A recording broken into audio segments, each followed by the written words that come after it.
Ազգային ժողովի քաղաքացիական պայմանագիր խմբակցության պատգամավոր Ալխաս Ղազարյանը համոզված է, որ 2018 թվականից հետո եւ մեր իրականությունում այլևս անհնար է մոլորեցնել Հայաստանի Հանրապետության քաղաքացուն եւ ընտրակաշառք բաժանելու միջոցով ստանձնել իշխանություն։ Ըստ նրա, այդ փուլը, որը Հայաստանի պատմության ամոթալի էջերից է, փակված է, իսկ այն ուժերը, որոնք փորձում են շարժվել օրենքից դուրս, արժանանալու են այդ նույն օրենքի խիստ հակազդեցությանը։ Չեմ հավատում եւ չեմ էլ ուզում մտածեմ այդ ուղղությամբ, որ Հայաստանի Հանրապետության քաղաքացուն հնարավոր է ընտրակաշառքով պարտադրել որևէ քայլ անել, որովհետեւ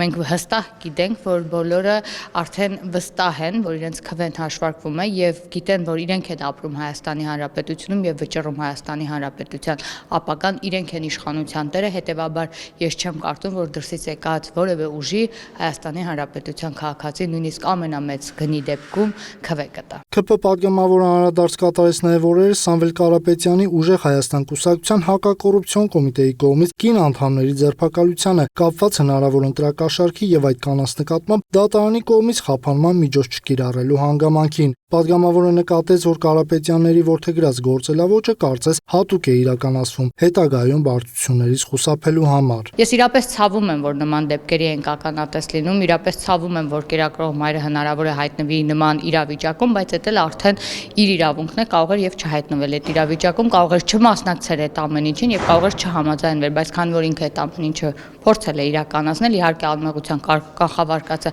հաշվի առնելով, այնուամենայնիվ պետք է նաեւ հասկանալ պատասխանատվության մասին։ Ալխաս Ղազարյանը առաջիկա ընտրություններում իրենց կուսակցության մրցակից համարում է բոլոր այն ուժերին, որոնք չեն առաջնորդվում Հայաստանի Հանրապետության քաղաքացուն մոլորեցնելու մղումով։ Նրա խոսքով իշխող ուժի քաղաքական պայքարի թիրախում են հայտնվելու այն ուժերը, որոնք կփորձեն զարթուղի ճանապարհներով գողանալ Հայաստանի Հանրապետության քաղաքացու քվեն։ Որպես քաղաքացիական պայմանագիր կուսակցության անդամ, որ իմ համար վիրավորական է, երբ որ Հայաստանի Հանրապետության քաղաքացուն փորձում են մոլորեցնել կամ խաբել, բայց մրցակից չեմ տեսնում, մեր հիմնական պայքարը Հայաստանի Հանրապետության քաղաքացուն այս հիբրիդային հարձակումներից, մանիպուլյացիայից, ստից, կեղծիքից պաշտպանելը ու իրական